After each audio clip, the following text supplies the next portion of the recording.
Next thing we're gonna add is a de-esser, and I use the waves de-esser as well. And a de-esser, what it's gonna do, it's going to focus on the frequency in which S's, when you're singing, S, that sound, that sibilance hurts the ears, especially when you're singing into a mic and it's dynamic. And so the de-esser is going to focus on that frequency, that the S's are most harsh, and only cut out those sounds when the S is coming through. So this threshold is going to be the same thing, where it's kind of the volume comes through, and when it hits the threshold, then it's going to pull the volume down. And only going to do it at a certain frequency. If I solo this chain right here, this bottom S chain, if I solo that, we're going to be listening to just the S's.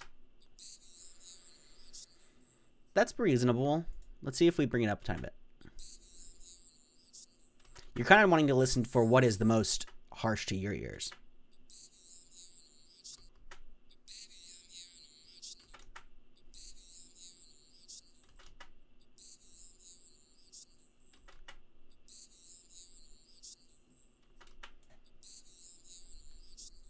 That seems good. So now I'm going to pull this threshold down because the only thing that's coming through is this frequency.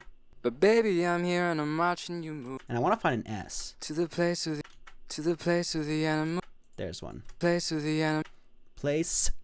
That S hits. Place of the animal. Place You can of even the see animal. it get much louder. Place of the animal. Place of the place of the place of the place of the place of the animal. So if I pull it all the way down, Place of the animal. Place of the animals go. Place of the animal.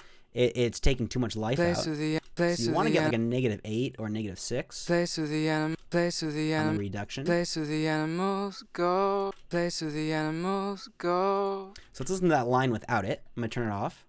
To the place of the animals go. And it should help with that T as well. To the place of the animals go. Much better. Smoother, doesn't hurt the ears as much, it's going to be much easier to compress.